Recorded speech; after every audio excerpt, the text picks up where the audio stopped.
Hola, bienvenidos a todos nuevamente a yomedefiendo.com. Mi nombre es David Tierno y soy abogado en ejercicio. Y en esta nueva entrega, en este nuevo post, vamos a abordar la segunda parte del derecho interno, del derecho doméstico, hablando del principio de competencia y también de aquellas normas que no son de carácter nacional, sino que tienen una aplicación desde un punto de vista de la competencia territorial inferior. Así, en primer lugar, el principio de competencia que necesitamos entender para poder comprender lo que vendrá a continuación no es otra cosa que aquel principio que dice que las normas no solamente deben de estar dictadas por la autoridad, sino que deben de estar dictadas por la autoridad que tiene competencia o autoridad en una materia concreta o en un territorio concreto. Así, hasta ahora mismo, en el post anterior hemos estado hablando de la normativa interna del ordenamiento jurídico interno, hablando de la Constitución, por supuesto, y hablando luego pues de la ley orgánica, de la ley ordinaria, del Real Decreto Ley, del Real Decreto Legislativo, en sus distintas vertientes, tanto ley base como texto refundido, y luego los reglamentos, que eran normas administrativas, estando arriba del todo el Real Decreto y continuando por el decreto, la orden ministerial, la instrucción y así por el estilo. Pero todas estas normas son de carácter nacional. Pero por otra parte podemos encontrar que alguna de estas normas pudieran no ser de aplicación por haber vulnerado el llamado principio de competencia. ¿Esto qué significa?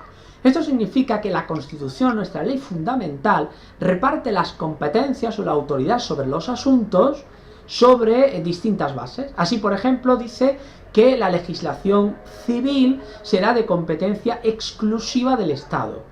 Esto significa que solo el Parlamento español nacional puede crear normas que tengan que ver con legislación civil, es decir, con el matrimonio, con la separación, con el divorcio, con la filiación, con las obligaciones y contratos, con herencia y así por el estilo, lo que es legislación civil. Si, por ejemplo, una comunidad autónoma dictara una norma en esta materia, en legislación civil, pues esa norma sería nula, porque habría vulnerado, habría violado, habría violentado el principio de competencia. Es decir, es que no tiene autoridad para crear una norma de ese tipo.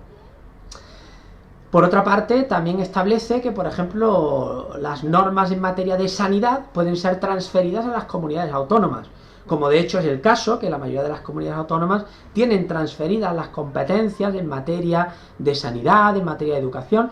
Pues esto significa que si el Parlamento Nacional Español dictara normas que estuvieran excediendo, estuvieran invadiendo esa competencia que la Constitución ha reconocido a la comunidad autónoma, esa norma sería nula. Y estamos muy acostumbrados a oír de esto cuando escuchamos que tal o cual partido político pues ha recurrido ante el Tribunal Constitucional esta norma del gobierno, esta norma de la comunidad autónoma, por entender que invade las competencias de la otra.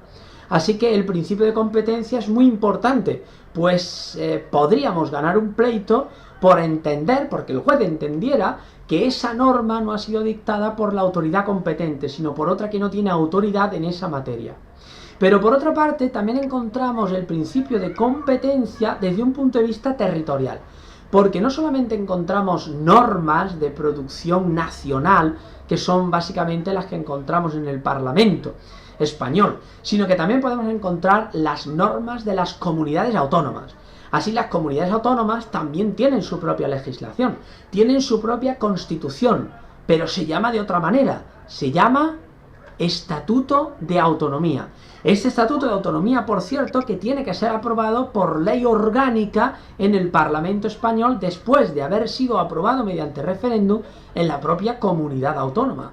Pues ese Estatuto de Autonomía, hablando de la comunidad autónoma en pequeñito, es su constitución, de tal forma que es la norma fundamental que han de respetar todas las demás normas que elaboren los parlamentos de las distintas comunidades autónomas. Así, aunque la ley proclama en el artículo 14 que todos los españoles somos iguales ante la ley, esto es así en sentido general, pero esto realmente no es así. Y no es así por muchos motivos en los que no vamos a entrar, porque no sería una materia jurídica, sino que sería más política, pero lo es también desde punto y hora en que distintas comunidades autónomas pueden regular de distintas maneras un mismo hecho. Por ejemplo, podemos encontrar que en tal autonomía haya que observar el copago sanitario y sin embargo en otras comunidades autónomas no haya que observarlo. Pues eso no es ser igual ante la ley, pero es una consecuencia del principio de competencia. Así encontramos que las comunidades autónomas tienen su norma fundamental, su constitución, que es el Estatuto de Autonomía, pero es que también tienen sus propias leyes que aprueban, pero a estas también deberán respetar su norma fundamental, que es el Estatuto de Autonomía, y si no lo respetan, pues serán nulas. También su órgano de gobierno, su poder ejecutivo, pues tendrán también sus propias normas reglamentarias. Es decir, lo que se hace es reproducir a nivel autonómico lo que ya hay a nivel nacional, pero solamente para ese territorio. Pero si seguimos bajando, también encontramos otras normas locales, por ejemplo, las que producen los ayuntamientos, que por cierto no producen leyes, y por eso está mal dicho decir que el alcalde tendrá una legislatura, porque la legislatura es hacer la ley y los ayuntamientos no hacen leyes, sino que los ordenamientos hacen ordenanzas municipales. Y estas ordenanzas siempre tienen naturaleza administrativa, nunca es una ley.